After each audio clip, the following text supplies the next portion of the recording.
Hello, my name is Lyndall, and I'm here today to show you some of my favorite tools and resources in the elementary version of SIRS Discover. Now, when you log into Galileo, you will probably have a password. The school systems receive this password 4 times a year, so if your school system is using Galileo, you have to check with your technology people to see what your password is. So once I log in, I'm going to go ahead and choose the SIRS Discoverer, and we'll take a look at some of the tools that I like best in the SIRS Discoverer. One part here on the Browse Subject Tree, I want to take a look at notable people, and I'll show you some of the tools and resources that you can find to help you to search for whatever it is you're searching for. One thing I'll show you is the topics and subtopics box over here to the side. So if you have a specific topic of notable people that you're looking for, you do have this topic and subtopic box over here. This is not included with all of your in your subject tree search area, but this one does. Now across the top you have tabs. If you're only searching for specific resources, newspapers, magazines, references, graphics, web find sites, you can click on them and it'll only show you those resources. For example, newspapers. Okay, you'll see the icon for the newspapers. If you want to look at all of them, first tab has all of the resources here. The other thing I want to show you is this reading levels and source and summary. The easy is for grades 1 through 4. Moderate is grades 5 and up. These icons over here helps to give you some more information of what that article includes, what kind of resources are in there. Of course, the cameras, it has pictures, it has graphics. I like to look for the resources or the articles that has the little red A. They just seem to have more stuff and activities and resources and PDFs and graphic organizers and that sort of things, and with the little red A for activities. If you see a PDF, there's probably a worksheet or graphic organizer in those. You can sort by title, publication, the lexile, these arrows here up and down. Okay. Notice what happens when I toggle between the two. If it's going up, then your articles are going to show you from the highest lexile score to the lowest. If I click toggle back and forth, then whichever one is highlighted darker, it's going to show the down arrow is the lowest lexile score to the highest. Lowest to high, click on it again, toggle between highest to lowest lexile score. Okay. You'll want to kind of use these options up top here to either go back or go back to the home page. Another thing that I like to use is the current events. When you click on current events, this here will give you some articles of what is going on currently. And you can take a look at here and see if anything catches your eye that you may want your kids to go in and check out and look at there. See, the last thing showing here was November the 7th, and today is the 10th, so not too many things happening in the past couple of days here. So let's go back to the home page. Spotlight of the month. That is really one of my favorites. It will begin with a spotlight, and since November this month was election, it's going to highlight or spotlight voting. It gives you some information and some resources here that you can click on and use with your students.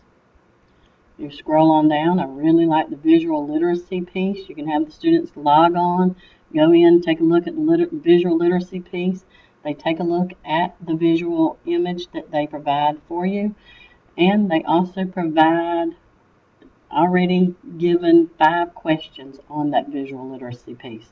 So I really like that. It's already, made up for you. And you can see this one here is on drawing conclusions. If you scroll on down, they usually have the events calendar, lots of time. If there's someone famous that is born on this day, that's what's highlighted there. In the news, what's happening in the news, gives you a challenging question, and it gives you another image, cartoon image usually, with a challenging quest. It gives you a question after viewing the cartoon image there that it provides for you. So that's pretty good. That's all in the spotlight of the month. Let's go back to the home page. Animal facts. We're going to take a look at the database features. Some of my favorites here includes the animal facts. If you want your students to do a research project on an animal, there are many animals that are available in here. Let's take a look at all.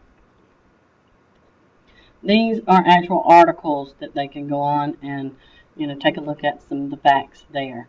They can choose. You can see they're in ABC order. Let's exit out of that tab. Or you can explore from in this search box over here. And they can choose an animal from there.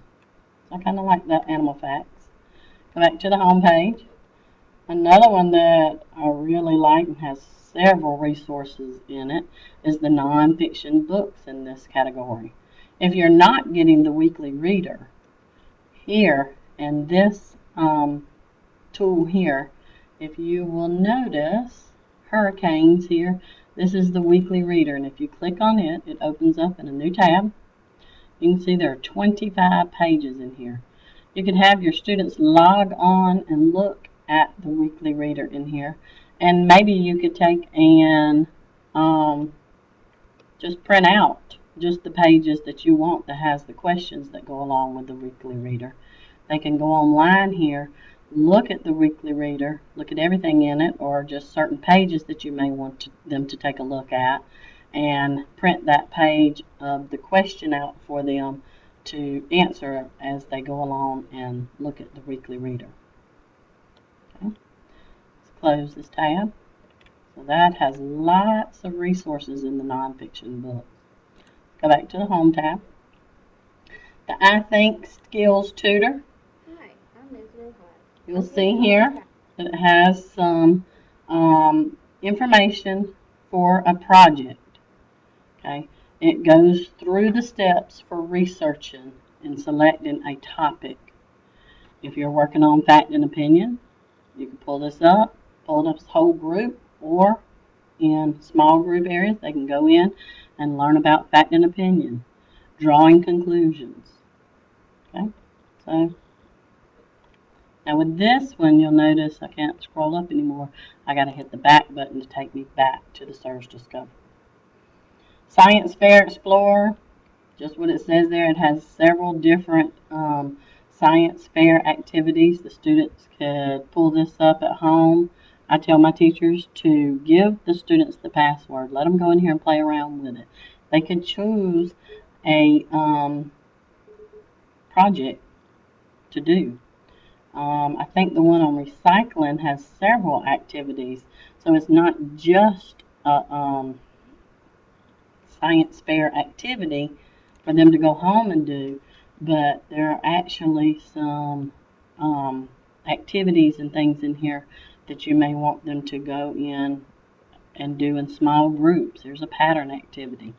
There's some questions. There's a challenge. There's a puzzle here. So this one actually had more than just a project to go home and try out. It has some initiating questions, some follow-up questions, the main concept. So you could kind of go from here and actually use this recycling activity, some of the activities here in class as well. I'm going to exit out of that one, go back to the home page. Another one that I really like is Skills Discover. There are some great interactive activities for several subject areas here. You could, in small group, let the students choose which activity they want to do. Or if you are a subject teacher, you may allow them to go into math, and here are the skills that they could work on. You may just click on one and click on the activity there and do the interactive activities there, maybe in small groups. Back to the home page. Let's take a look at activities. One of the things that our teachers are constantly looking for are read aloud plays. They have trouble finding some plays, and so under activities, one thing that caught my eye is the read aloud plays. So when you click on it, it'll take you to some plays. One of the things that I meant to show you, let's click on the Curse of King Tut. One thing that I forgot to show you here is this listening button. If you have some special ed students maybe, or you wanted the article to be read out loud whole group, or if you wanted the students to be in small groups and listen to the article, click listen, give it a second, and it will read aloud to you.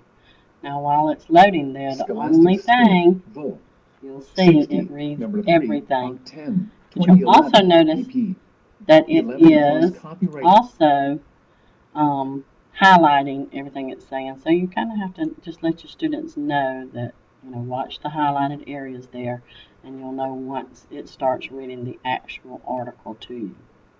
This little gear, you can change the settings in there. You can turn the highlighting off or on. You can change the color of the highlighting. You can slow down or speed up how fast the person is reading. I forgot to show you that in that first part there. Alright, so let's go back to the home page. Again, under activities, that was the read aloud plays. Lots and lots of read aloud plays there that you could pull up and do a play with your class.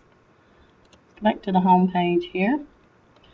Biographies, kind of self-explanatory.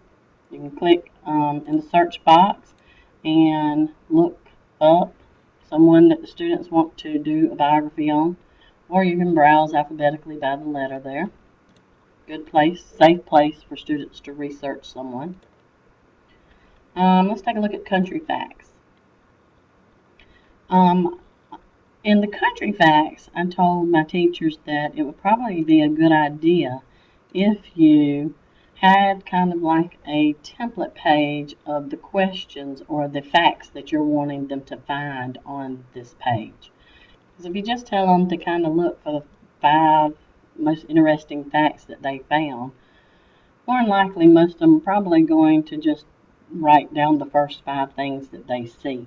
But if you kind of give them a guide, a little template page of what information you are wanting them to get from these country fact sheets, then that kind of gives them some guidance and really gets them to look at the information instead of just reading the first 3 or 4 or 5 things. Okay, back to the home page. Pictures. This could be a safe place for students to go in and look for pictures. Home page. Maps of the world. Maps of the world gives you a PDF and can allow you to print these PDFs out. You can get an outline. So you can scroll down and see any of the outlines that you may need. Print those out. Let's take a look at some other ones. Just several options here of some maps of the different places. If you need a map, go here. Go to the home page. That's in the database features. Maps of the world. The last thing that I want to show you here in the SIRS Discover from Galileo is the educator's resources. Here, if you scroll down to the SIRS guides and handouts, you've got some really great resources to help you navigate through